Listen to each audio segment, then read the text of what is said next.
Hello, and welcome back to Torment, Tides of Numenera. I have forgotten everything about this game. What I was doing in it, voices I was doing, it's all gone from my memory. Which, you know, I probably should have seen coming. But anyway, let's continue with the sub-objective of trying to remember what's going on. Feels good. It feels good to be on the solid ground of not remembering anything. I'm very zoomed in. I feel like last time we were talking to a lot of people over here, and pretty sure I wanted some sort of answer from them that I wasn't getting. Let's press J and see if that opens the journal. Oh, it does.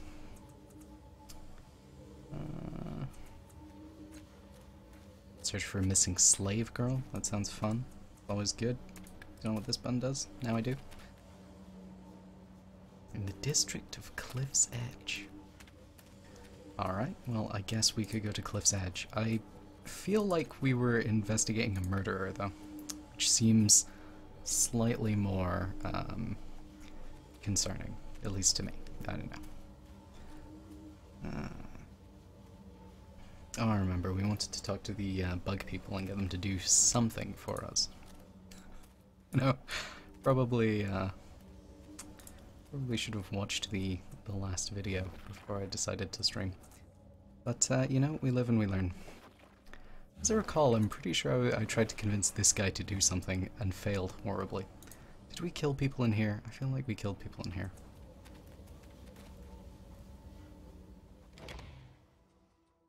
I don't think it was those people, though. Oh, did we not kill these people? I was sure we killed them. I was sure. What's your deal?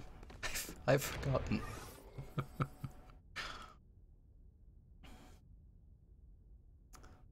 You've been part of the Dendra O'Her for long? Tell me about the Dendra O'Her. Farewell. Yeah, tell us about the Dendra O'Her. Don't have to tell you nothing, he says, snorting. You ain't one of us, you ain't nobody. Oh, man. My heart is broken. He jerks his chin at the elderly man who stands nearby. You want a tour? You talk to Imbitu. I'm busy. Is he in charge? Does he feel in charge?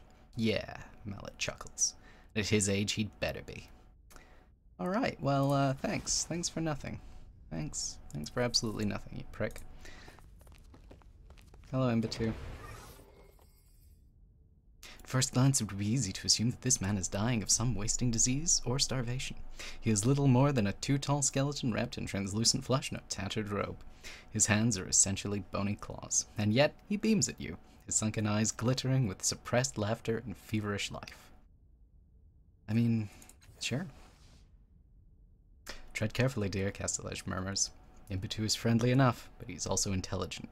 Frighteningly so. Do not try to lie to him. Oh, I'm gonna lie incessantly to him now. Imbitu smiles. His teeth are a muddy brown. I know you, he says. So many eyes have lingered on that tattoo, that noble brow. He reaches for your forehead with a shivering skeletal finger. Let's pull away. I don't really feel like being touched by a shivering skeletal finger. You step out of his reach. He blinks, then smiles. I'm very sorry, he says. I rarely deal with the living. Corpses are not quite so bashful. Oh, well. He flaps his hands at you. I remember you now, of course. Oh good, our silver tide went up. I don't remember what that means. Do we want to go with Carissa for that? Old Carissa or Old Sarissa? Let's go Carissa so I don't trip myself up. Old Carissa once saw you out of the corner of her eye a week before his accident. Olori Mar said you sold a small bag of... He breathes, closing his eyes. Sugar-dusted almonds. But those aren't the only two. No, you drift through countless lives, altering and ending them. Never leaving a name. He draws in his breath. Oh, I can't stand mysteries. Love them, but can't stand them. Who are you? I'm gonna lie, because Calistej told me not to.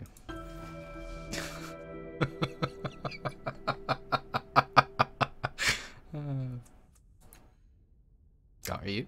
Imbitu says, and though he covers his mouth with his hand, you see his sly smile. I do hope you told your cult that you've returned. They will be simply delighted to see you. Clears his throat. So, what brings you to the chapel of the Dendra O'Her? I'm helping exactly this, yes. was all planned. Of course, he says, and do tell Folsom hello from me. We are dear friends. He raises a finger. Well, he frowns more than I smile, but we do have a grand time whenever we meet, which is often. Oh, okay. I feel like that was too much information for me, but alright. Let's do this. Not a thing, he says, then grins. Why, am I a suspect? Yep. How grand. I know nothing about the poor child's death, of course, but how very marvelous. I'd like to question your acolytes. Can't allow it, I'm afraid, he says with a thin smile. Not without reason. They're young and easily distracted from the path I've laboriously carved before them. Perhaps another time. You sure you don't know anything about that? I don't. I wish I did. Even in the best of times, Folsom is such a surly dinner companion. I can only imagine his mood now. You sure? You're sure? I'm done talking about my investigation for now. A sculptor told me that your people have found a man killed by a strange creature. Yes, he says. I believe I know the poor man. Dry as a leaf, hollow as an eggshell. Barely any mind left in there at all. He clucks his tongue. Inspect him at your leisure. He's the one with the charred skin on his brow. I'll remember that. I won't. Thanks for having my back, character. Now I don't know much more about him, he says, chuckling. Though I can assure you we plumbed the depths of his mind and body for answers. But I seem to recall seeing him before, possibly not through my eyes, mind you, in Cliff's Edge. He was coming out of a building near the Chirigal parlor. Sure. Tell me about your cult. It's a cult now. We worship the great Queen Sarlavan, Lady of Maggots. Why are you so happy about that?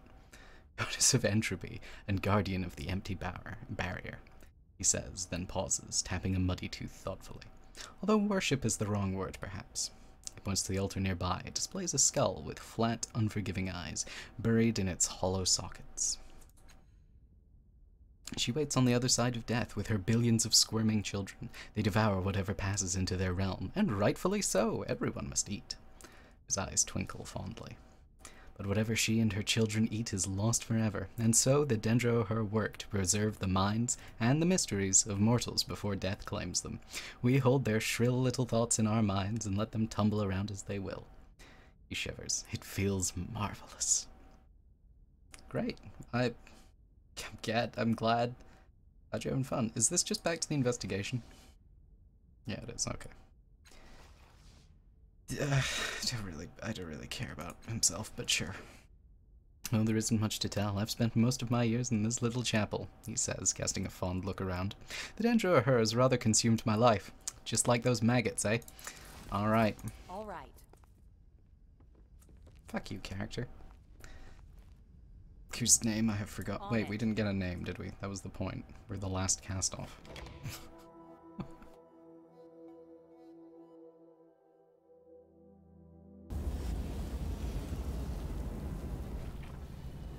Moving along. I regret that I can't choose to just try and kill a lot of people. I've only got one of whatever this pool is. Intellect. When did that drop so severely? Why is that dropped? Second skin -2 speed pool. So that doesn't have anything to do with the intellect. I guess, oh, is that when I wasted all my points trying to convince him and then failed? That was good. Alright, so, let's talk to manufacturing worker. They'll definitely have a large dialogue tree. Nope, never mind. What about Mapper? You were telling me about how to get to, somewhere that I wanted to go. Do you know where I can find the Stitches X? Well. Where should I start looking for that? He blows out from his cheeks. That's a good question, friend. A good question. If I knew, I wouldn't be asking you, eh? All I know is it's a void beneath the city. He chews his tongue for a moment, thinking.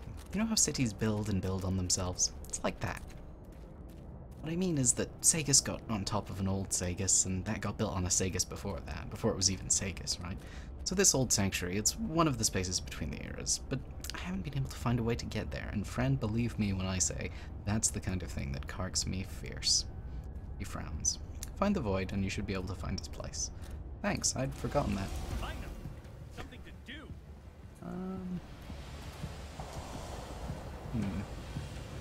Now, I think we, spoke to most of these people about the murder already.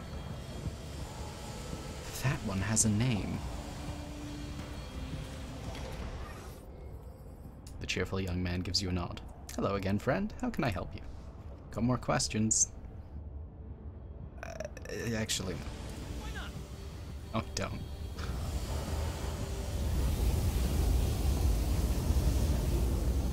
So, I think that looks like I can interact with that. I'm glad I found that as I was leaving. Hope you enjoy looking at these loading screens, because we're going to see another one. Oh, good. So I think the point is that we need to do something with the Stitcher to get into the Changing Gods Sanctuary, but I'm afraid I don't know what. My usual path of kill everything has been severely restricted in this particular game.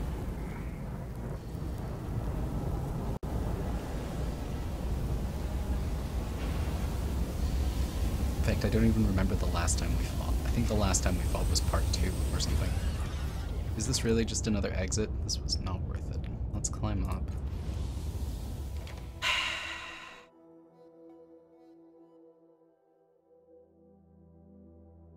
I mean, at least we could go to sleep just now. Pretty sure last time we went to sleep, that woman got murdered. I actually don't remember if she was a woman. It was the person doing the fishing, though, I'm pretty sure. Now, where do I want to go? What do I want to do? I had something specific in mind, and now it's gone. Yeah, I don't remember it all. Of course, I wanted to go to Cliff's Edge, because I feel like finding a runaway slave will be easier than finding a serial killer.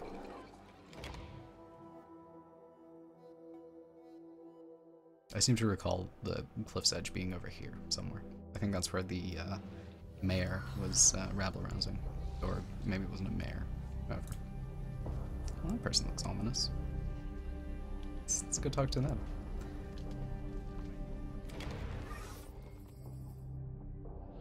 Philathus, shall we call you? The creature floats before you, hidden inside the bulk of its armor, cloth robes, unmoving and unmoved by your presence. Exactly who or what the thing is, man or machine, mutant or monster, it's impossible to discern. Its glass face reveals nothing but your reflection. Its mechanical voice reveals nothing at all. You recall that this creature is known as a Philathus, but you don't know anything else about them. Exquisite, the Philathus grates in greeting perhaps, or perhaps lost in its own inscrutable thoughts. You're exquisite as well.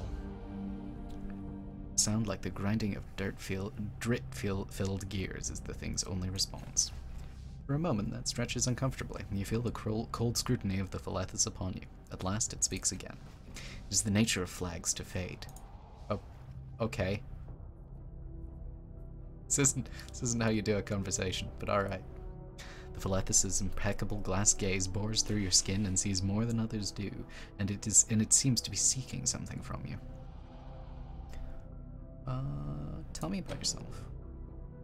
With my one intellect. Let's let her do it instead. You or a companion now have edge in one of your stat pools, granting you a discount on using points from that stat pool. Each level of edge grants one free level of effort, boosting your minimum chances of success. When using an ability, edge reduces the activation cost first, and any leftover points are used for effort. Wow. So I guess she automatically gets one because she's so smart. I feel like we had a 90 on this Stitcher. I don't remember for sure, but I'm very angry about it. The Avatrol whistles while it runs, a fearful sound, perhaps even for the Avatrol. Apparently, this is what passes for effusiveness in a Philathus. What do you want from me? Philathus ponders silently until at last it asks, "When you faced Koro, why did you not step first with your left foot?" Balance, probably. The Philathus accepts your answer in silence. Then, after a long pause, replies, In his vault, the Cloven One reads from his great book to his disciples. He sleeps and awakens, and has forgotten his place in the grimoire. He begins anew. The book is a part of him. He has no legs and takes no steps. It is in his own self. It is his own self from which he reads. It is his own self that is incomplete. It is his own self that binds him in the vault of his own mind. Thanks. Thanks for that. You've been following me? When did we arrive at that conclusion? Oh, because I suppose he saw us fight that guy, sure. In memory, cause follows effect. In rain, the colors run.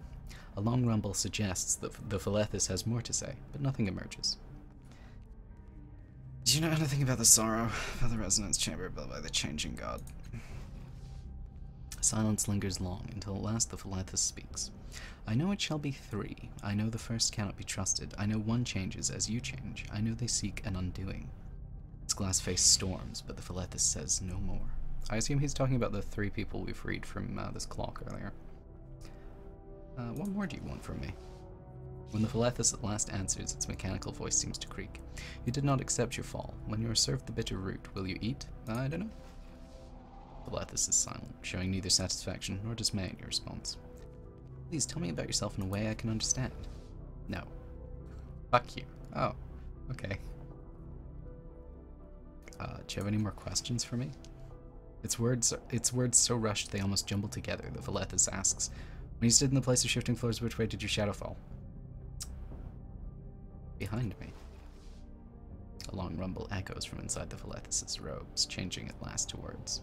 In the village of Thome it is written, the Aramite Alagisir, sure, descended deep into the darkness, for he could not bear to see his shadow. Why am I asking him for questions? Why are you so interested in my choices? Are you perhaps some way for me to check on my choices as how they would affect the ending if I had perhaps some sort of guide? In a slow rumble, the Philethus replies, they are not yours. Oh. What do your questions mean? What do you want? Yes. The single flat word lingers in the air until the Philethus adds, what is the answer? Perhaps the thing wants you to answer your own question. I don't know. The Philethus accepts your answer silently, giving no clue as to what passes within its impervious robes, behind its impenetrable mask. Alas, when it seems no response will come, the thing speaks. The glass reflects. Do you have still more questions? I don't know. Good. Good. I kind of want to go fight something. And by kind of, I mean I desperately want to go fight something. Can I fight that? You inch closer to the lattice of energy that holds the creature, and as you lean in, the ugly glaive with a sledgehammer slung over his shoulder shouts at you. Oi, no gawking for free. Pay El Jinto or get gone. He glowers at you, hand reaching for the haft of his hammer until you step away from the cage. Oh, okay. Anyway, let's talk to this colorfully dressed man. Or not. So, Cliff's Edge.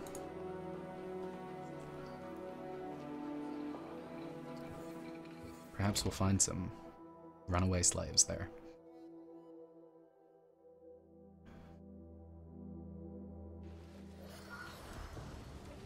Why not? Hi, we talked to your friends. I don't know why I expected something from that. Hawker. Mother Tamaz. Hi, Mother Tamaz. The woman glares at the air above her head, her fingers fretting with a single bead in a long, peculiar chain of them. Her low, angry muttering resolves into words as you get closer.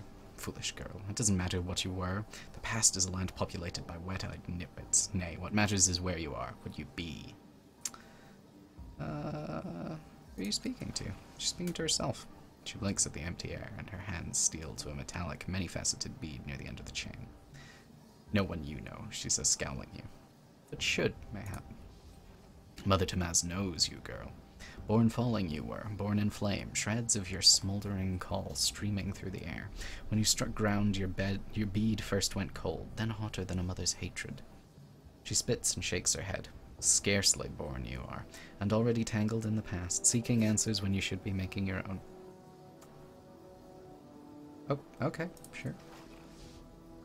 Nay, but only a fool seeks them from others. People are glad to tell you who you are, girl. Doesn't mean their answers are worth a pinch of piss. She sighs. You're confused, but that'll change. You'll have your feet under you soon enough. Not all of my children are as lucky. I'll remember that. I won't. Oh god, not another side quest. This one, she says, showing you the bead she was speaking to before you arrived. It's carved in the shape of two overlapping spheres. Something's eating her memories, her thoughts, even her name. She calls herself Loss of Self, and she's going mad. Her fingers fold over the bead. Set her back on her feet for me, girl. Do that, and I'll return your call to you. Improve through my art, and stronger than when you lost it. I feel like my call is something that doesn't have any value and I don't care about. I'm gonna be honest, I don't think some sort of new gameplay mechanic is gonna unlock. I don't think any of my stats will improve. I think it's gonna be terrible. It'll change my tides or something that I don't care about. Hello, friend. A smiling, dark-haired woman greets you, standing behind a table of trinkets. Your eyes are drawn to the three small rodents that lazily orbit her head in 3 floating balls. They take turns, hovering just out of reach of the half-mechanical, half-organic cat perched on the woman's shoulder. Okay. The smile disappears from her face as a small tremor runs through the ground beneath your feet. That's the 7th time today. She glances nervously at the remnants of the structure next door. When that one fell, I heard them screaming, shrieking like the wind was tearing at their bones. She idly turns a couple of curiosities on her table so the light catches on the various planes and materials. Then the smile returns to her face. Come, tell me which of my treasures speaks to you. How much for one of the rodent globes? No, tell me about the cat. You seen an escaped slave girl? She gives you an odd look. Don't tell me why you're asking. I don't want to know. There are children running around here at all times of day. I couldn't tell you one from another. As to whether they're escaped or not, well, she shrugs eloquently. All children are running from something. How much for one of the rodent globes? You mean Bay, Boo, and Bow? She raises a hand and unconsciously pets one of the globes as it swings past her right ear. The tiny creature inside squeaks and scampers in a tight circle before the globe drifts out of sight. They are not for sale, my friend. I hope you are not too disappointed. You sure you won't sell me one of them? Very sure, she says easily, scratching her cat beneath the chin when it gets too close to snatching one of said rodents from the air. You seen an albino woman around here?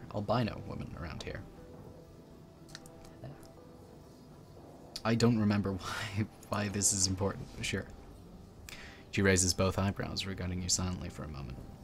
Woman with skin like alabaster. Yes, she was here, looking for help I could not give. Her own treasure was what she wished fixed. I declined. She did not take it kindly, and I haven't heard from her again. She places a gentle hand on your wrist. She is dangerous, friend, she says, her tone light as if she were merely discussing the weather. Tread carefully whenever you happen across her. She lets go. Let me see what you have for sale. What's this? This looks creepy.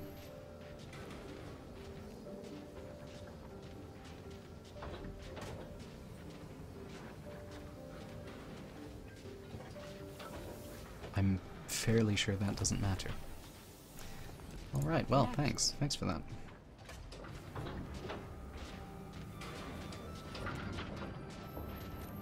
Are you an escaped slave? Nim isn't playing her game anymore. She's snuffling and drawing in the dirt with a stick. She looks up at you. Oh, hello.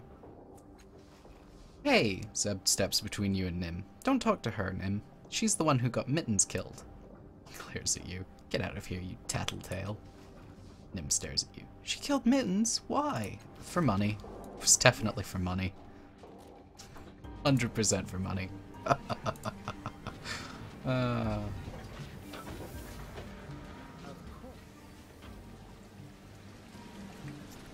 Oh, an intoxicated woman.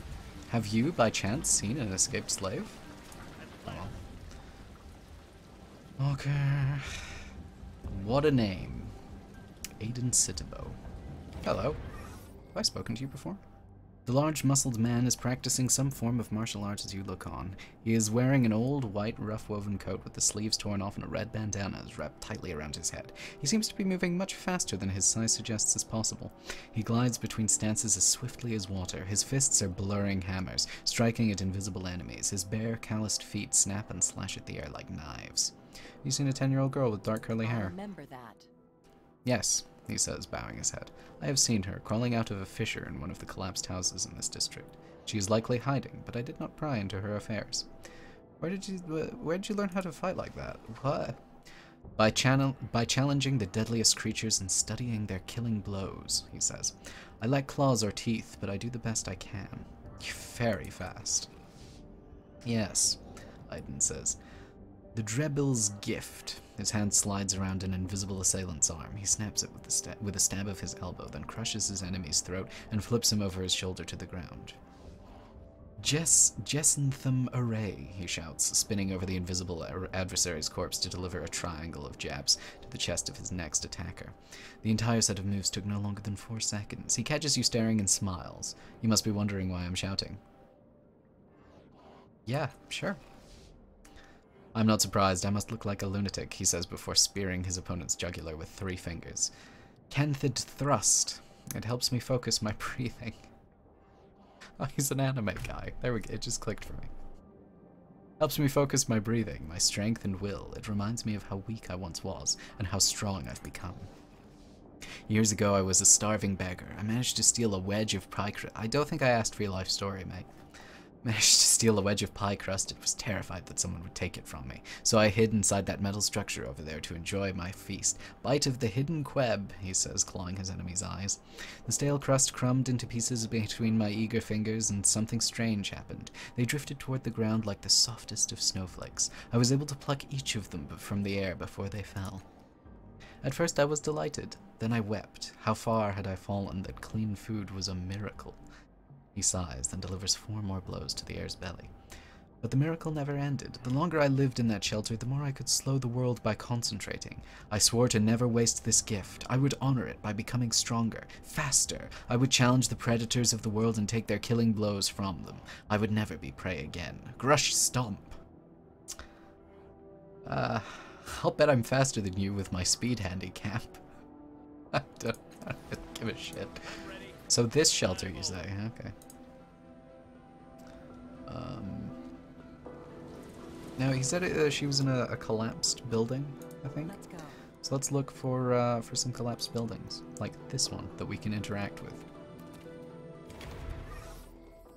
The house was reduced to rubble when a part... Yeah. My brain was like, put an A there. I was like, but brain... When part of the cliff face collapsed, there is evidence that squatters have slept here recently. A ragged blanket, rotten fruit peelings, and footprints in the dust itself. Something scratches deep within the rubble. It sounds like someone or something is in there. Hello? The rubble makes no response. Dig deeper into the rubble. You crawl partway inside, pushing aside boards and a thin slab of slate. A small girl gasps, throwing up a hand to block the sudden light. She's young, no more than 10 or 11 years old. She has made herself as small as possible to fit inside the tiny gap in the rubble. Her hair is dark and curly. She pulls herself deeper into the rubble, away from you. Who are you? She puts a finger to her lips, then tries to shoo you away. You hear a voice behind you. I told you patience would pay off, lads. I'm sorry, are you the one who hired me, or are you different slavers? Some thugs stroll over. They all carry weapons at their sides, though they walk with the cocky assurance of those who don't expect to need them. I swear I checked this hovel, says one of them. She wasn't here. No one was. How did this draft find her so easily? I'll be honest, I'm as lost as you are. I talked to a guy, and it was that simple. He gestures dismissively in your direction. Don't fret it, beggar. The thug looks at you up and down, then calls out in the direction of the rubble. Come on, little bird. Doesn't matter how good you are at hiding. You had to come out sometime. Are you paying me, or are you robbing me just now? The girl huddles behind you, keeping you between her and the thugs. Even so, it's obvious she's not sure about you either. Don't Nor let should them you be. take me, please. Oh my god, she's a voiced character. Why do you want to go with them? One of the men interrupts. She's lost, he says. The urchin ran away from her home. Her mother asked us to find her and bring her back safely. Is that true? No, she grabs your wrist. They're bad men. They want to steal me. Kidnappers. Now that's just crude. The man crosses his arms. We're delivery men, that's all. The means and motivations of our employers ain't none of our business. He sighs, dropping his facade. He turns to you with a look that pleads for understanding. But alright, yeah, there is a slaver who put up a fine bounty if we bring her back. It's all legal and none of your business. Best you stay out of it. Well, I'm pretty sure that same slaver hired me to do what you're doing. He says the words kindly enough, but his colleagues' hands are on their weapons. You can't take me. Her grip on your wrist tightens. She found me. She has the discoverer's right. He raises an eyebrow, a bemused smirk playing on his face. Is that so? Well, Spider-Jack, what do you say? Is she coming with us, or are we taking her from you? Just try and take her from me. I don't remember. She asked me to find the girl. I probably shouldn't say that, because then I suspect she'll run away. I don't remember which of these I put points in. So, good. I mean, our might's our highest pool, so presumably intimidation is a good idea. What's your intimidation? Ooh, 80%, huh? I really actually kind of want to fight these people, though, but whatever, we'll do this, sure. Success. He narrows his eyes. Something in your demeanor sets him off. His eyes widen and he takes a step back. Fine, she ain't worth the trouble anyway. Bye. Oh gods, thank you. They were going to take me back to that woman. I've never met anyone so cruel. When she found me the first time she even... My apologies. I'm still out of sorts. You have my thanks and grace, sir. That says my lady. Doesn't say sir. But I have bad news for you. We're going over there. For a moment it looks like she might hug you, but at the last moment she seems to think better of it and pulls up short a half-dozen steps away. She collects herself, standing straight with her shoulders back. Then she nods, the gesture so polite it's almost formal. My name is Rin. My home and hearth and bread are yours to use. Except I don't have any of those things. Look, if I can sleep in there for free, I may even just let you go. It's not safe here. You should come with me, because you can totally trust me. Where are you going? Definitely not to Tolmager.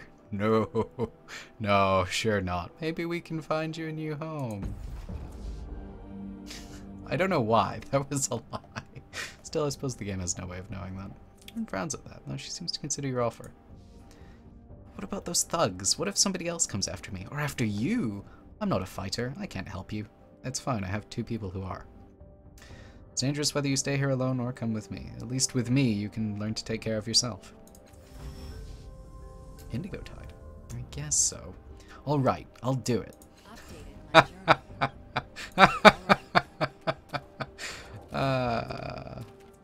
I'm really not a very good person. Alright.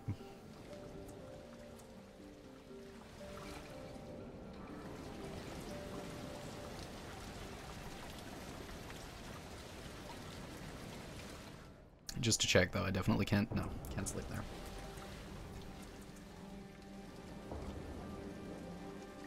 How is it over here? Sure it's safe. Yes, very safe.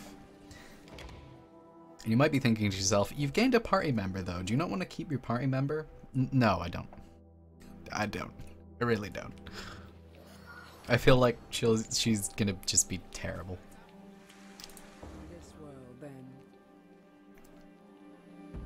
I wonder if any of my companions are gonna get upset at me. That'd be interesting.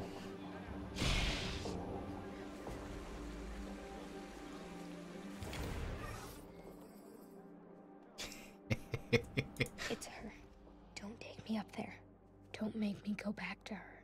What'd she do to you? She's a... what's the word? She steals people. Her tone is low. She keeps herself partially hidden behind you. It's clear she doesn't want to attract attention. She found me, said I was her property. Those thugs who were looking for me, she sent them. But I won't go back. I'm never going back.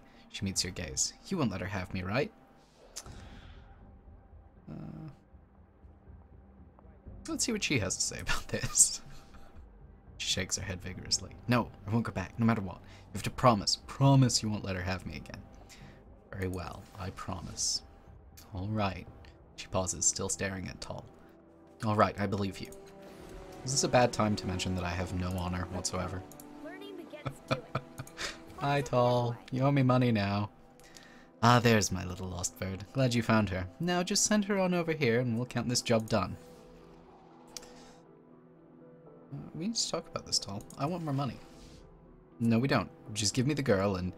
She puts her hand to her face. Fine, fine. Didn't want to tell you this, but damn it. She grits her teeth. Here's my dirty secret, and if you tell anyone, I'll burn your flesh. I just wanted more money. I didn't really want any more exposition. Burn your flesh and scatter your bones. I'm a cast-off, like you. Oh, bros for life. Wanna know why I want the girl? It's because she helps control the tides in me. She keeps them from slipping out into the world. Without Rin, everyone around me gets hurt, or even killed. If I use an adult for this, they die. So here's the deal. Give me the kid. I'll teach you how to control your tides better. Don't, and, well, let's not get into don't, eh? She holds out her hand to Rin. Wait, does this mean we could fight if I don't? Because, you know, while I have no honor, I do also enjoy a bit of bloodshed. Yeah, okay, fine, I'll take it. I hope you're planning a daring rescue, it says. Wait, who? Oh, this guy. Okay, he says. If not, then I can only surmise that you're a villain who has roped me into a dastardly scheme to kidnap children. Puts his hand on the pommel of his sword and glares. You know what happens to villains. I will fucking take you, Eratus. I will take you. And actually, I was paid. There's no grand scheme here. Calistege raises an eyebrow. Unexpected. Let me consult. A pause. Interesting. My nearby sisters tell me that this reality is one of only 100 in which you made this choice. I wonder if you'll change your mind later. I told Tall I'd fetch Rin, but I'll come back for her, I promise. Because, you know, the last time I made a promise, definitely honored that one. That. She looks at you uncertain, but she nods. I don't want to, but you promised. I'm trusting you. That was your first mistake. Making a note. Wow, look at that juicy XP. We all do things we don't want to do. What you're doing now will save a lot of pain for a lot of people. You remember when we had to kill those Reavers? No, not at all. You asked us to stop, but if we had, we'd all be dead now. We don't want you seeing any more dead people if we can help it. Oh, she's not talking to me. She snaps her fingers. Come now. Rin chokes back a sob. She walks glumly to the slaver. You already know I'm a cast-off. You know what Rin does for me. Now I'm going to teach you how to control your tides. Maybe you'll have better luck with them than I've had. You ready? Alright, let's do it. She fights to keep the despairing sneer on her face. You know I hate all of this cast-off skist, yeah? Alright. So, the Changing God. He made us. Maybe not on purpose, maybe we're just an accident, but he made us. He uses the tides to transfer his mind. You felt them, I'm sure. Surges of power, emotion, whatever. That's the tides, and they're pushing around inside you. You focus them into something, you can make a weapon out of them. Manifests differently for each of us. Most of us don't think about it, but I figure use every tool at your disposal. She breathes out. Close your eyes. Feel that coiling power in you? That's the tides. Now feel this. I'm gonna push a little power at you. Try to fight it off. With your eyes closed, you can see the energy emanating from her, a dark and angry spike of red-hued power that drifts toward you. Instinctively, you raise your hands to bat it away, and she snorts. With your mind, use your tides. As the tidal dagger drifts closer, you feel something inside you uncoiling, a vast and restless power whose depths you can barely comprehend. It's reminiscent of the energy used to blast the Sora fragments from your mind, but now you can control it, and you breathe out, pushing her probe away. That's it, she says. That's it. Practice that. She pushes away. We're done. Skill level in Tidal Infinity has been increased by 1. Current skill level is trained. My mind saw the TR and immediately went terrified. Now that I know you're a cast-off, you can be in my special circle of cast-off friends. It's not a core part of my identity, you know. I don't walk around thinking, oh, I'm a cast-off, let me think about my place in the world. She jabs a finger into your chest. I'm my own person. Got it. But fine, ask your questions. Do you know any other cast-offs? They're like my favorite. I knew Rhea Strad, glaive, covered in living metal armor. That sounds really cool. Had some underworld connections. It didn't end well for him. Last I heard, he scrambled his brain trying to change his past with dodgy Numenera. For the rest of the cast-offs, no. I keep to myself, and I'll thank you to keep my existence a secret. Do you know anything about Metkina? Because I don't remember who that is. Wait, no, that's the assassin, isn't it? Okay, I do remember who that is. She shrugs. I've heard the name. I know she trades with a bad crowd. I've never met her. Don't know where she lives or who she knows. Never hope to either. Just tell me that again. What does you hope to accomplish with your life? I don't really think that, you know. You're telling me about the tides? What about them? What's the deal with the girl, Rin? She got my pain. When the tides well up in me and overflow, she took the excess and kept me from hurting others. Don't know how, but it was a service. Without her, these others around me, they take the brunt. And while they like the experience in small amounts, any larger surge poisons them, lays them low. It's even killed a couple. So the girl's essential to the well-being of those around me. What's the deal with your followers? They seem a little strange. She gives them a quick glance. They are. Rin filtered, I guess, my tides. I turn my energy outward and it makes most people sick. But Rin changed that. Instead of making them sick, it gave them hallucinations, pleasant dreams, a euphoria that improves their days. Right now they're suffering because I've been bleeding off into them slowly. Bad combination. Okay, well, that's fine. I think I'd like to ask you some other questions. Do you know about some murders going on?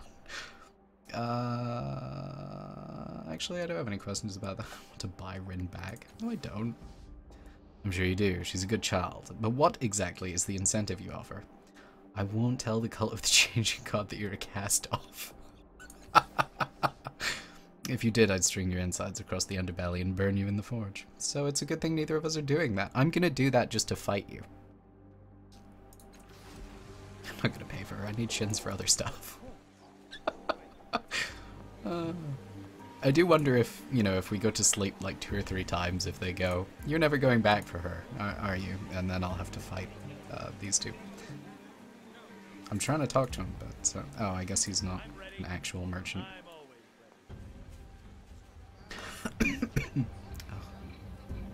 Alright, Devourer of Wrongs. What a great name. Can I tell them that she's a cast-off? Really want to. Mimian, I found one of your friends.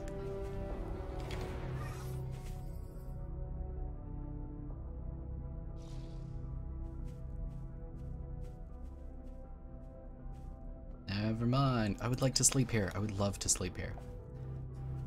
Fucking really. Never mind. How about you? Will you let me sleep here for free? Oh, excuse me. Never mind. Do you have any supplies?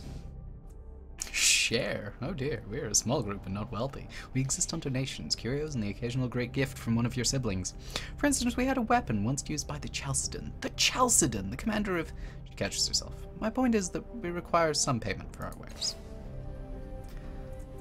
What's this? Cortical shunt.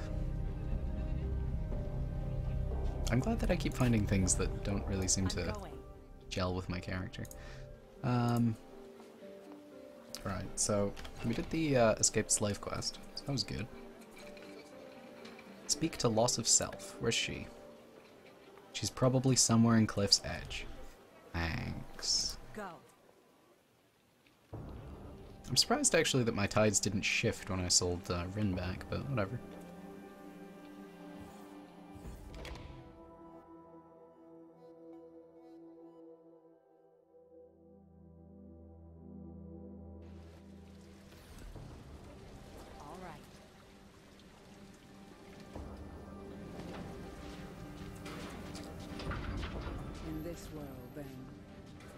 So presumably she is called Loss of Self.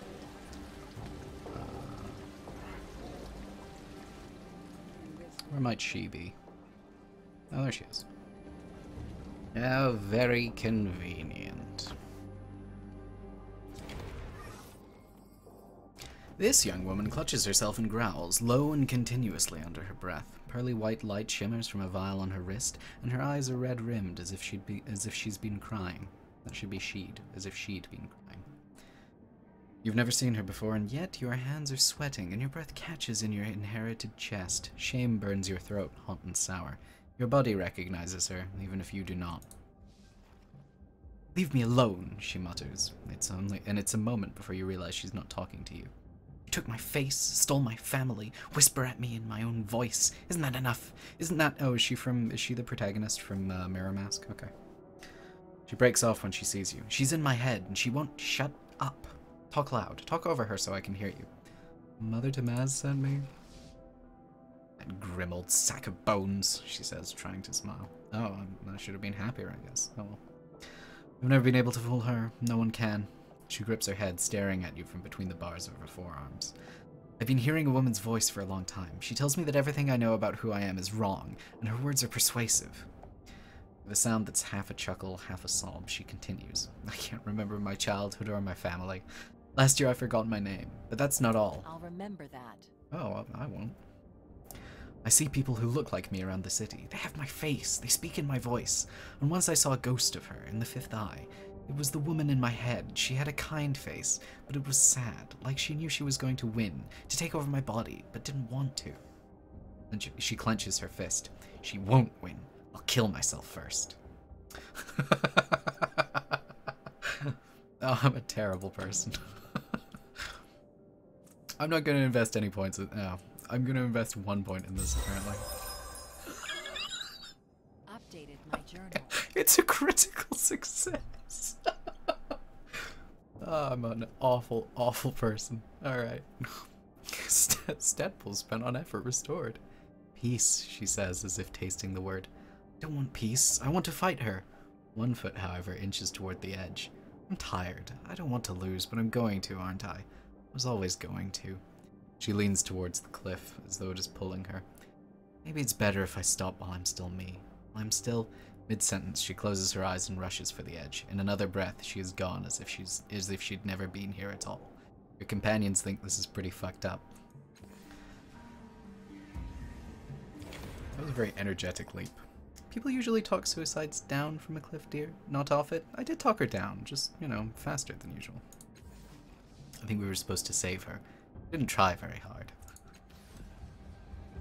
I'm sorry, companions, okay? I'm sorry. You want a job done I didn't right. really expect to succeed, to be honest. Oh, Mother Tamaz is gonna be pissed. Oh, that was probably not the right thing to do. In an instant. Oh well.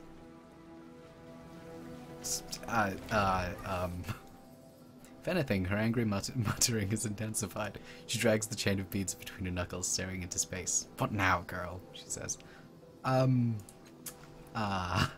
whatever. I have solved her problem. Have you? Mother Tamai's eyes unfocus, and her hand rolls the overlapping spherical beads between her fingertips. Making a note. It's cold as frost, she says, dropping it like a dead mouse. She dashed herself against the rocks, and you told her to do it. She bares her yellowing teeth. Oh, well done, girl. She'll surely find her way to wisdom now that her brain bits are washing out to sea. She thrusts her hand into the saddlebag hanging at her hip. Take the call and be gone, girl. I'll look at you no further. To action. I should probably feel worse about that, but I don't. Haha, shield. Action. Here I come. Is F5 quick save? Oh, it is. Alright. That was pretty terrible. Alright, okay. I can't help myself. Fallout has trained me that anytime there's a speech challenge, you just click it. Hi, Finzen. Everything about the slender young man says thug. From his scar-slashed eyebrows to the calloused hand hovering over his hip, where a dagger would hang, but he doesn't have one. Instead, flour cakes his hands, and a single apron string hangs from his pocket. He is, apparently, a baker. Stand still, you shine, he says, and peers over your shoulder. You follow his gaze to an armored soldier who is loitering in the public square. That levy's been following me for days. Can't even stop for a piss without checking side to side. What's a levy? It's a conscripted soldier. Sure he's following you? You look tough. Why haven't you dealt with him? Ooh, red tide. he says, waving his flour-caked hands, his eyes wide with panic. You don't deal with a levy. You don't even talk about it. Licks his lips. Besides, I don't do that kind of... I mean, I ain't done anything wrong. And it's worse than that, he says, wringing his hands. That's my levy. What do you mean he's your levy? I'm a citizen, he says, as if this explains it. When it becomes clear that it hasn't, he groans. Every levy is made from a citizen, he says.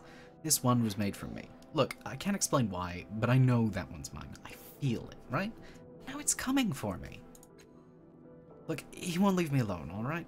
I gave a year of my I gave a year of my life to make him, and I thought that was that.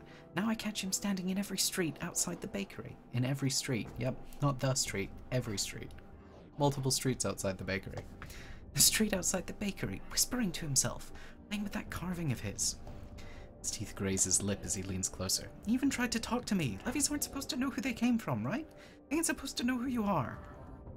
Wavers, gathering his courage. Could you talk to him, find out what he wants? Alright, I'll talk to you, Levy, because I am side quest man. He nods again toward the armored man who's sitting a distance away in the public square. He's the only levy in this district, so you can't miss him. Plus he ain't smiling like all the others, and he's holding some charred wooden thing in his hands. I'll remember that. You, need anything else? What is how did they create your levy? I don't understand why you think your levy wants to murder you. Look, he begins, obviously struggling to frame his explanation. Look, he tries again. Look, you don't track a man for days and days unless you want something, yeah? Maybe you like his shoes or you're curious about how many shins he's got. Now I don't have any shins and my shoes are older than me. Only thing I got that's worth anything is my life. Anyway, I've heard stories about what levies do when they go wrong. He shudders. They get obsessed with the person who gave them life, and if they ever meet, it don't end well for the human. I guess I was wrong about what a levy is in this world. It's normal behavior for a levy anyway. He hesitates, raising his hands as if he's trying to contain his response before he lets it escape his mouth. They work for the people who make the laws, right? And if somebody breaks those laws, they track them down. Always smiling, mind you. Figures that my levy would be the unhappy kind. I didn't really answer. Okay. But they create a levy. Look like a scholar to you. All I know is where they told me to stand. His eyes rove past your face and snap back. Look, people who want to be, you know, respectable in this town, they become citizens. The way you do that is you step into this glass chamber. Takes a year out of your life, they say. I figure it squeezes that year into human shape. Don't know how. Wouldn't pay 2 shins to know.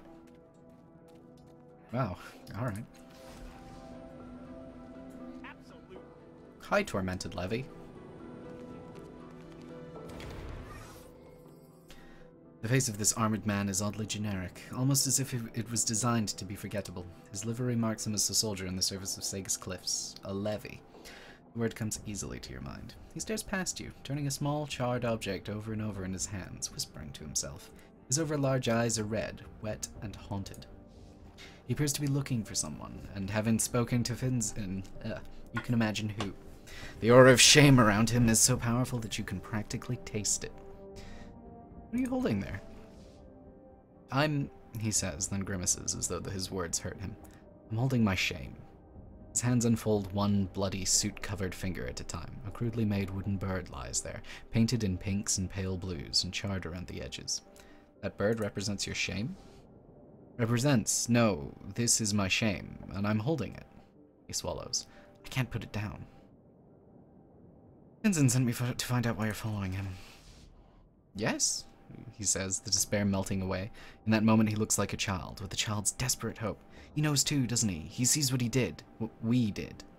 Tears leak from his eyes, trailing down into his mouth as he continues. When the machine ripped the year from him to make me, I felt the choices unraveling before me. He hugs himself. I see them coming. None of it can be changed. I'll remember that. I won't. Tell him this, for me. The Gillam Manor job did happen. A servant caught him, called the levies, they chased him, and he set a fire. His eyes squeezed shut. The fire spread through the neighborhood. People were trapped. People screamed. His hand clenches over the charred toy bird in his palms with a soft crunch. Please tell him I'm with him in the dark, hiding from the mobs, sobbing. Tell him to give me a different year, a better one. What kind of year do you want from Vincent? A year without without the blackened door, he says earnestly. Without the hand tangled in the grey, the weeping in the dark places.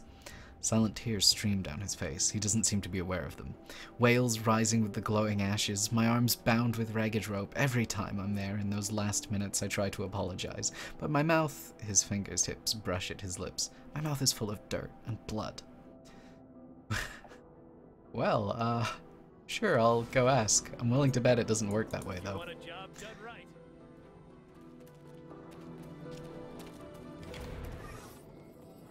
Did you find out anything? He asks, eyes darting around you to check on the distant levy. I've spoken to the levy. He mentioned something about a Gillam Manor job. What? Vincent says, going pale. Keep your voice down. You tell anyone else about this? No? Good. He lowers his voice. I have to be unspecific about this, understand? Before I became a citizen, I wasn't a nice person. I took things for money. And just a few weeks ago, certain people told me they wanted me to rob Gillam Manor. Grimaces rubbing his neck. I was going to do it, but then I became a citizen, gave up a year of my life to create the levy. That levy. Something changed, he says, frowning. All of a sudden, I couldn't get the dangers out of my head, how thick the levy patrols were. Or how the captain herself was looking into one of my older adventures. He plays with the apron strings hanging from his pocket. So I cancelled the job and started working at my aunt's bakery. Never did the Gillam job, and that's the truth. Levy is seeing what would have happened if you did the job. He wants another year from you. I'll remember that. Oh, I get it, he says, rolling his eyes. It's a shakedown. Give me a year or I'll tell him what you did. I ain't done anything. I never killed anyone, and I don't owe him nothing. I can't keep handing out years like they're free. Based on what he said, it sounds like becoming a citizen saved your life. And? That was my decision, not his. Making a note. He groans. I'd go up to Government Square and tell the captain of the levies what he's up to. If I had any way of explaining it. Hey, your levy is following me around. I think it's because he's haunted by my criminal past. Do this. Calistache is very persuasive. Let's do this much. Sure. I don't really care that much. Alright. It's just a copy of me, he says, laughing. Barely even that. I don't owe him a thing. If anything, he owes me. Retry. No, I'm good. What good would telling the captain the levies do? Levies ain't supposed to follow their citizens around. Ain't supposed to get all weepy either. Telling the captain would take care of the problem for sure. I ain't about to try it myself. Shrugs. You want to try talking to her? She's in Government Square. I'll see what I can do. Let's go.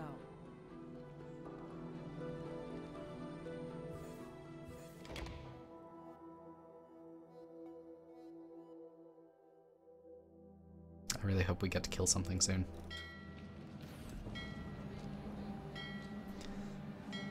Of course. Now then. I assume this is Government Square, but I have no way of... No, isn't it over here, Government Square? How much do you charge for a room? Are you more or less expensive than the Changing God people? You the same amount?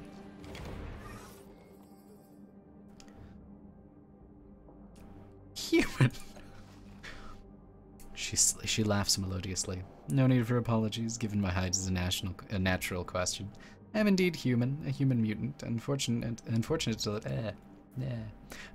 live in Sega's Cliffs, where that is not a crime.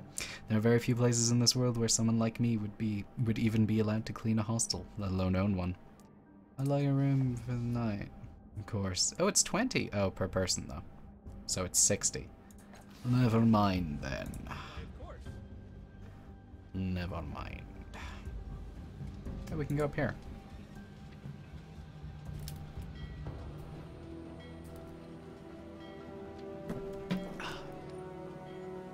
Without doubt. This wasn't... Oh, look, let's talk to this guy, sure.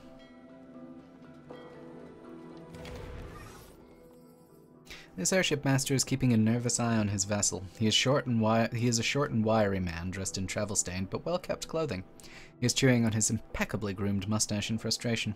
As we approach, he turns away from his vessel. Welcome to Master Renio's aerophile adventures. I am afraid that I will not be departing any time soon, not since the theft. Oh, that's That sounds like a key to some exposition, if you ask me. It says the word carefully, as if holding it at bay. I've always taken pains to see the best in people, he confides, swallowing hard. I don't think I've even said anything yet. But that was before that runty, glowing, straw-haired idiot stole the coronet, my prized airship. Oh, was this guy?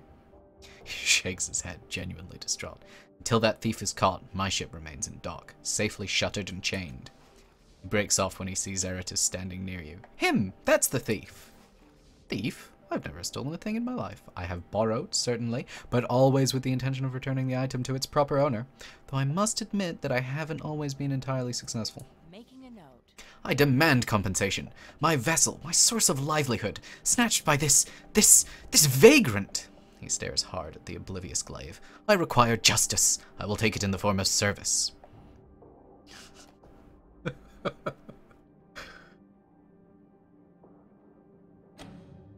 Really? I need to do intellect? This isn't a might check? God damn it.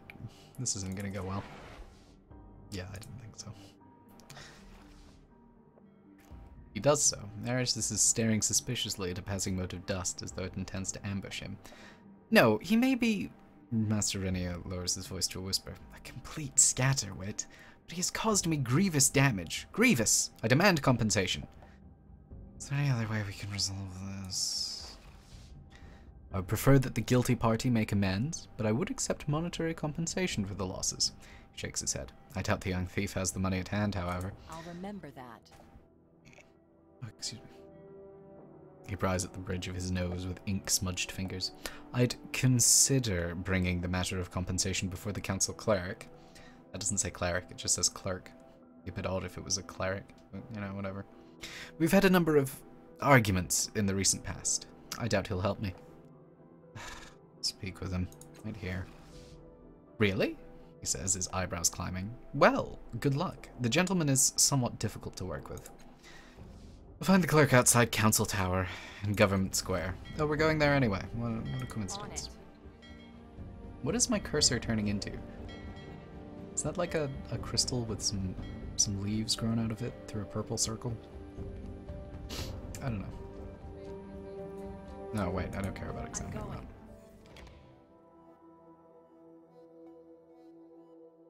It would be nice if it had the name of the location you're going to up here. Then again, I suppose there's no reason you would necessarily know which location you're going to. Right, I assume that this is what I'm looking for. Are you the captain of the levies?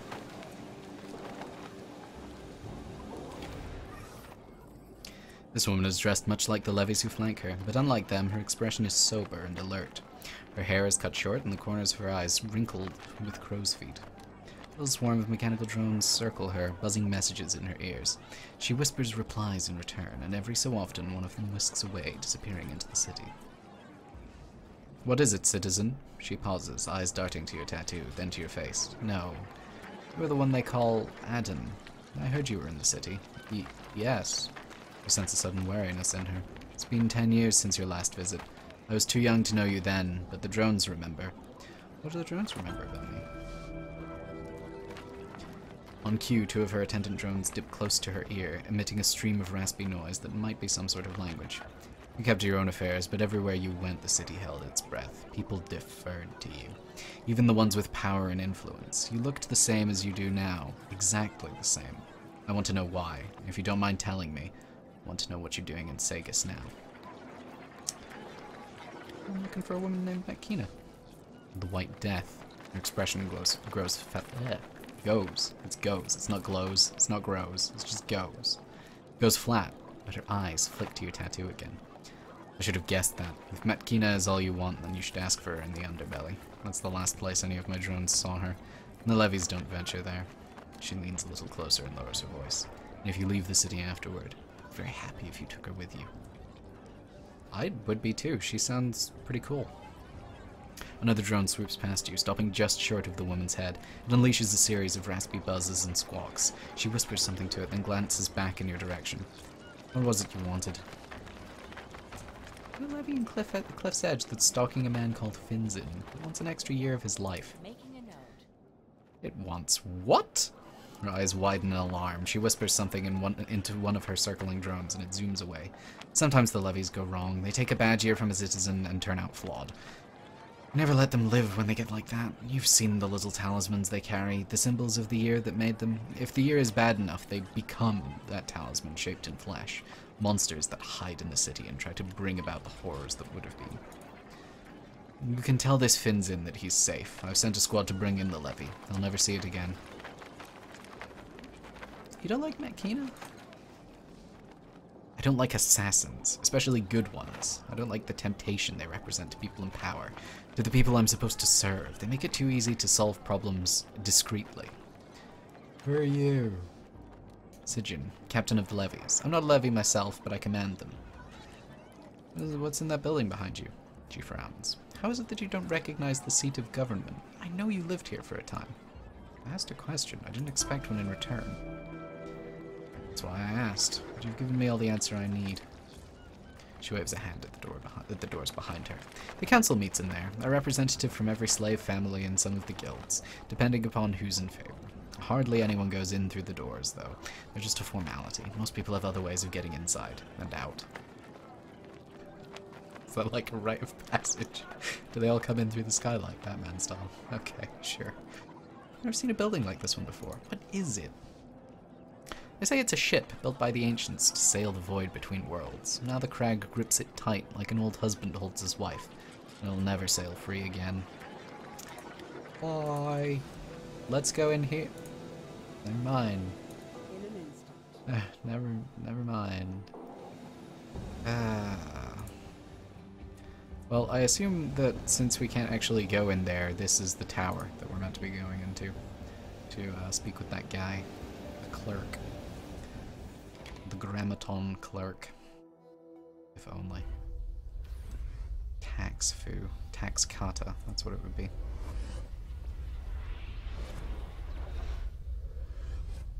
Are any of you clerks?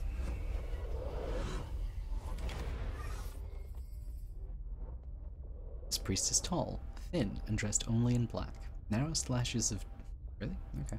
Narrow slashes of oil decorate his unlined skin like letters in an unknown tongue. His eyes are harried, but alive with intelligent humor. They land on you with a tiny flicker of recognition.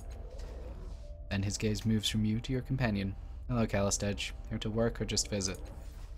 Just a bit of business. Have you ever heard anything about a resonance chamber, Min? We're looking for a way to repair one. Oh, what? Min gasps. I thought that thing was a myth, and you're trying to repair it. Where is it? I'd rather not say. Ah, says his mouth twisting. Probably wise. Anyway, do you have any piece of the machine with you? No, I don't. What a shame. In all honesty, I'd focus more on traditionally powered machines. Salamary has some experience with organic machine construction. Might ask her about it. Okay, I will. I think this is the main quest. Hello. This tall, stately woman studies the air with the intense focus of an artisan. She senses your approach and faces you. Concentration turns to surprise, then awe-tinged fear. This is always the best reaction. Haddon! I haven't seen you in 10 years. 10 years. I cannot begin to imagine what your excuse might be. I meet a lot of people. Can you remind me how we know each other? If you want an apology from me, you'll be waiting for a long time. Why is that a lie? That's absolutely true. I became aware of a plot against my life. I had to flee the city. I meet a lot of people. Can you tell me how we know each other? She arches an eyebrow. This was, apparently, exactly the wrong thing to say. You have a scar on your left buttock, she says. Does that paint a picture, perhaps? She trails off, studying your face. A smile blooms. Oh, of course. You're not Adden. You're a cast-off. Really, you should have said. I'm sorry, I'm a compulsive liar. I've met members of your little family before, of course, trailing around in that shadow, looking for clues or trying to repair the damage. Her smile is genuine and somewhat sad. Her eyes linger on yours, as if looking for any flash of recognition. I can help you if you like, but I need something from you first. That sounds interesting. Doesn't it, she says. Well, it's a bit of a long pitch, so do let me know when you're ready to talk it over. I mean, this whole game has been long pitches, but okay. I'm trying to repair something called a resonance chamber. Ah, that contraption, she says. I'd be delighted to help, as I was before, but I'll need you to do that little favor for me first. Enter the anechoic lazaret and make it safe for me to resume my work there. She lowers her voice. You seek assistance from the others in the Order. Do be careful. I suspect one of them is an informant for the Memovira. Many of our finds have been pillaged by her thugs. Talk about that favor you want. Of course. She draws your attention to a map of the Reef of Fallen Worlds on her workstation and taps a gilded, ornate structure, not far from the dome containing the resonance chamber. This is the anechoic lazaret. Damn it, I got it the first time and then just fucking anechoic keeps throwing me. It has been hopelessly sealed since the dawn of the Ninth World until, she smiles, I managed it in a week or two. It was quite simple once you figured out the trick. I've been slipping in and out at night, investigating the technology within, taking notes. She frowns. Then, more recently, I discovered that the structure was sealed again. Think one of your colleagues is responsible? I doubt it, she says. First of all, I haven't told them. The Order has been trying to open the lazaret for centuries, and I want it to myself for now. She rolls her eyes. Secondly, my colleagues are nosy and somewhat competitive in a charmingly amateuristic fashion, but none of them have the stones for out-and-out treachery. I believe someone trampled inside with no regard for the dangers and managed to trigger a failsafe that resealed the structure. She flicks a strand of hair from her eyes. I need someone to reopen the lazaret and, she waves a vague hand, handle whatever nonsense the trespassers have stirred up in their wake. Why me? Simple, she says. You're a cast-off. All of you are made to be useful in some way or another. All of you are, at minimum, competent.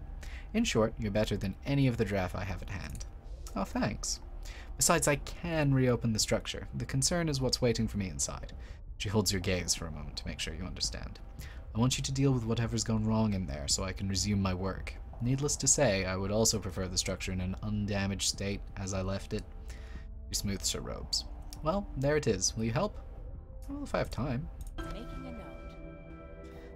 Of course, she says smoothly, but disappointment flashes across her face.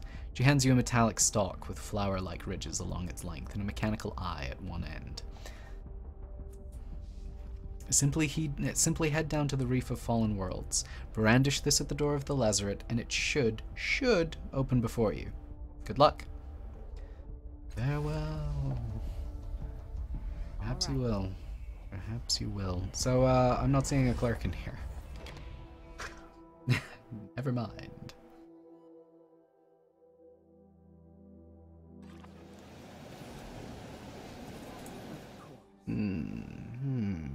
That looks like a door. Perhaps that's what we're interested in.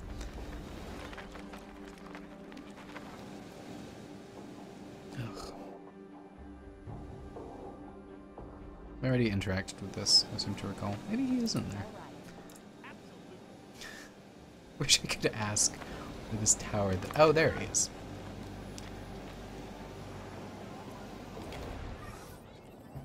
Behind a lectern, a four-eyed, hairless mutant processes paper. It does say paper. I was sure it was power, but it's paper. Processes paper with balletic grace. He's endlessly snapping the elegant fingers of his left hand, and each time the air twists and shimmers, either disgorging a document to be processed or accepting one that he's completed with his ink-stained right hand. Each of his eyes regards a distinct object, portals that are opening, preambles and recitals that must be reviewed, his own addenda that must be flawless. One eye twitches in your direction. Exaggerated scorn twists his mouth, and though his eye remains fixed on your face, he gives no verbal acknowledgement. The closest he comes is a faint sigh. At last, after shunting a half dozen more documents to some distant cubby, he condescends to speak. That does say condescends, alright. You must wait, of course, until council matters conclude. His quarter gaze leaves you, his face returns to its former equanimity. It is equanimity. Fine, sure. And he continues his work, which shows no evidence of slacking, let alone concluding.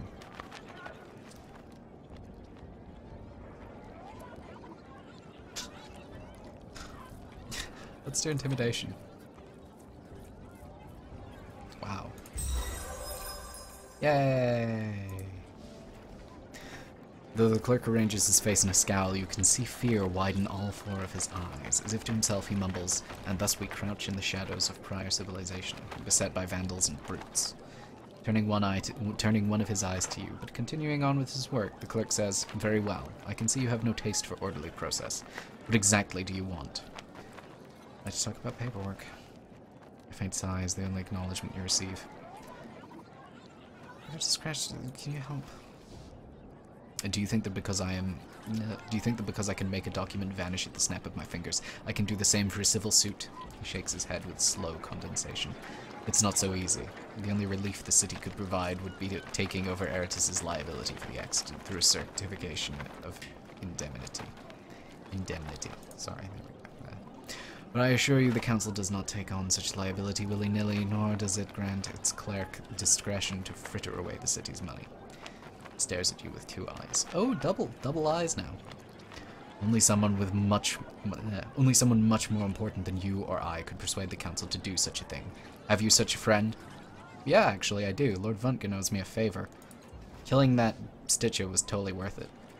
The clerk raises 4 eyebrows. Does he? Let us test that proposition. He jots a note on a slip of paper, snaps his fingers, and sends the message off to some distant functionary. Cool, I'd raised a small amount. The clerk carries on with his other work, glancing at you from time to time to take the measure of your boredom and frustration. Not, it seems, because he has any interest in alleviating them, but merely to grant himself one of the small pleasures of petty power. How many hands must touch that note before its words reach Lord Vuntgen's ears, he muses. He checks from time to time to see if a response has arrived, snapping his fingers and finding nothing awaiting. At last, he pulls a thin, lavender envelope from a gateway. With a deft slash of a letter opener, he unseals it, and withdraws a crisp, watermarked piece of vellum. Whereas, assuming law and equity... the clerk mutters. He lays the sheet down, embosses it with the lesser seal of Sega's Cliffs, then passes it to you. It is a certificate of indemnity, assuring Renio that he can collect any damages from the city's treasury. It seems you do indeed have friends in high places. I'll remember that. Now, is there something else you need, or can I return focus to my work? Bye. The clerk gives no acknowledgement that he heard and merely continues with his work. Yeah, getting stuff done. That's not true. These are things that I started. Oh god. As in, started just now, instead of, whatever, it's fine. We are never going to find that murderer. Never. Murderer? What murderer? As you wish. I'm gonna find out later that if I had Lord Vuntgen's favor, I could have gotten 1,000,000 shins and a bed. That's really like the ultimate reward, a bed. My vessel will remain grounded until the thief responsible for stealing my other airship has made me whole. Are you ready to discuss the terms for your thieving friend? Well, yes I am, you son of a bitch. Here you go, you fuck. You pass the certificate of indemnity you got from the council clerk to Renio. He takes the document gingerly, as though expecting it to bite, and reads it, lips moving silently. They freeze mid-word. Compensation for any and all damages? He quotes. How in the world did you... Never mind. He waves his hand. This is magic. I don't know how the trick was done. He eyes you with a great tenderness. Thank you. You saved my family's business, and with that uncertainty out of the way, I'll be resuming flights to the Valley of Dead Heroes shortly. Can you give me a place to sleep? Please? That's all I want. Farewell. If you want a job done right. Let's, never mind. Apparently I can't go over there. Go. Alright. So I guess we should go back to the underbelly and talk to more people about murders. Actually, you know what? I think we're gonna go to sleep so that I can replenish my stat pools. We'll get down there and someone else will be murdered. It's fine. Folsom will be dead.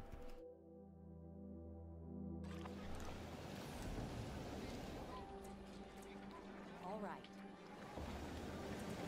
I wonder how far I have to go to a level up, actually. It says there. I didn't need to click on this at all. Nice.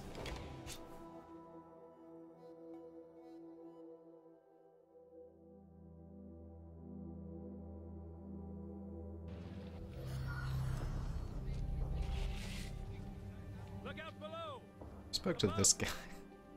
Sideways. I may have forgotten most of what was going on, but I could never forget that. Alright, Kazmine, rob me of my shins. God damn. I would like to sleep here. I'll pay. Thank you. Making a note. You open your eyes to see the hooded face of Folsom's messenger. Her eyes are bleary and slightly dazed. It seems possible that she hasn't slept since you last saw her. Another murder in the underbelly last night, she growls, while you were sleeping. And fuck you too. She runs her fingers through her greasy hair. It was an itinerant? Sure. Itinerant. That's probably what it is. Itinerant Jack named Mantha Pa. Wait, did we talk to him? Mantha Pa. Wilson wants to know if you've learned anything new. Wouldn't wait around were I you. Nothing at all. We've learned that I was right. If you go to sleep, more people die.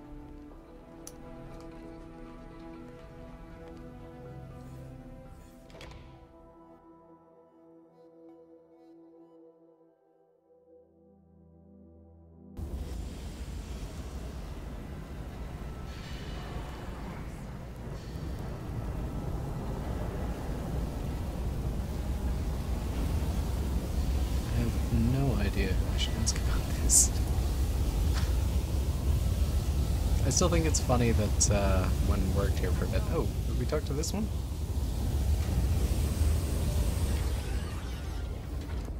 Segments of this bisected construct's legs lie scattered around it. Someone has painstakingly altered these pieces, giving them small limbs and tiny metallic heads. Nonetheless, they aren't moving. The larger construct's turquoise eyes flicker out of sync with each other as they turn toward you. I do not understand, it says. The voice emerging from the grill around its eyes is soft, as though you are hearing it from far away. Don't they want to live? The viaducts are open, the commands are received, and yet... Its eye lights flutter. Every time I give my children life, they die. These tiny things are your children? Not anymore, it says. Now they are inanimate and lifeless. Their adaptive personalities have been lost. I do not understand why they are dying. I have given the subject of procreation a great deal of thought over the last century, and there are no errors in my calculations. My assistant Tarnish built my children's bodies to my precise specifications. Their intelligence reservoirs are shielded against permanent loss. Its eyes look away from yours as if it is embarrassed. And I want them to live. That should be enough. You know wanting isn't enough. You are correct, it says. Nonetheless, the desire persists. Fortunately, a new direction has presented itself. Making a note. My children need more energy to live, but my construction prevents me from transfers above a certain threshold, and for good reason. Its pupils rotate, contracting. Energy transfers above a certain percentage would lead to a chain of ruptures in my intelligence rings. I would die. Its voice mesh clicks. Help me force myself to make this transfer, for I cannot do it myself. Click. Help me give life to my children. Making a note. What it asks sounds difficult, she murmurs, tapping her chin. Difficult, but not impossible. The Order of Truth may be able to help us accomplish what it wants. Will you help me? The foreman says. The words are almost buried beneath a crackling surge of static. I want to help you. You know, my track record shows that I am apparently totally fine with this sort of thing. Speak to Tarnish, my assistant. He may be able to help you understand how I function if he is feeling well enough. Farewell. Was that Tarnish? Hi, Tarnish. I think we spoke to you earlier. Ah, spotted you before you could sneak up on me again, he says, flashing his gums. What do you need? How can I give the foreman's life to its children? Tarnish says, his eyelids flutter. Not sure. I've been tinkering with this one for 50 years, and I still only half understand him. He studies the air, rubbing his lips together. You might try examining him on your own, or you could try talking to the Order of Truth. They know more about old machines than I ever will. And fuck you. Fine. Let me examine you. I'm not very... Actually, I'm... okay on the intelligence front. Can I examine you? Yes, it says. Tarnish, open my preservation hatches and viaduct shields, please. The elderly workman shuffles over and does as he's asked. Oh my, Galisterge says behind you. I don't claim to understand everything I'm seeing here, but you'll need an extra set of hands if you're planning to do what the poor creature wants. He smiles. I have hands to spare, of course. Oh, excuse me.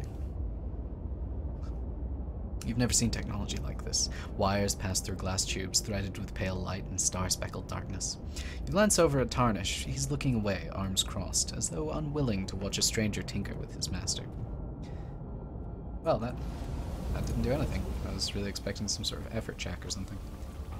Let me see if I can retry persuading the Stitcher. I am the very soul of action. Hello. I've come again to ask you to stop digging underneath the city. Day before, no. Where we go? Never mind. Can you take me someplace under the city? Travel cost, need shins. Cost 10 shins. I'd like to go to the Changing God Sanctuary. No. I've told already. Must stop the fish head person. Not permitted to see eggs.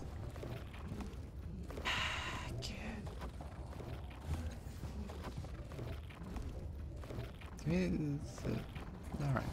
That wasn't helpful. I feel like I need to do something with this. It's just nice. I'm ready. Examine the corpse again. Never mind. I guess I already examined that corpse. He's gonna be like, you have to tell me what's going on, and I'm going to be like, I don't have anything to say about that. Sorry.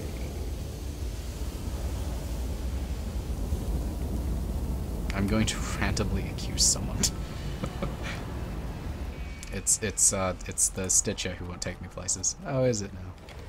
Oh, it's clearly Varanoth. His eyes are his hands are shaking, fists at his side, as if he wants to strike someone but has no target. Another murder has occurred, he says. Manthpa was a wandering jack and of occasional use to me. Now he is dead. He bears a crescent of gritted teeth at you. Work harder, godling. My people are dying. Do you have any ideas about the killer's motive? Perhaps. Consider the latest targets, he says. A fisherwoman and a freelance jack. One has done work for me, and one has always been close to my heart. Neither were crucial to my plans. His sigh is more a growl. I conclude that the murderer is not specifically targeting my interests, but he or she will suffer nonetheless. Folsom seems like a strange name for you. No one cares, come on. All right.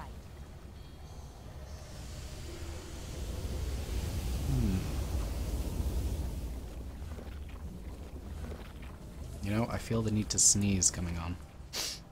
Ugh.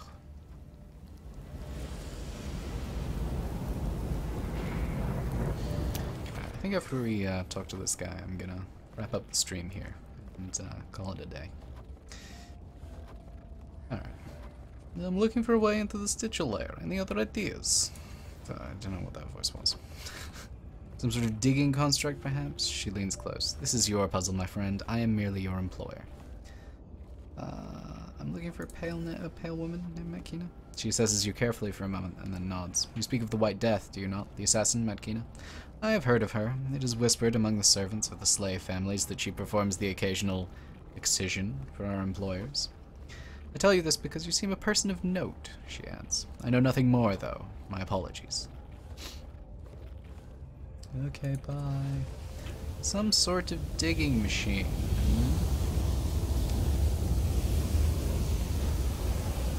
Well, that will be something that I will need to figure out next time.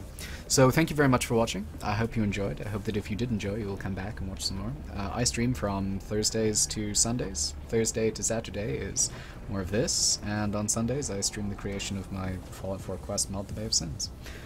If you're interested in catching these streams live, then you know, I have a Twitter account and a YouTube account, both of which I will post notifications to 5 minutes before I go live. And I think that's about it. I hope you have a fantastic day, or night, or evening, or whatever you're enjoying currently.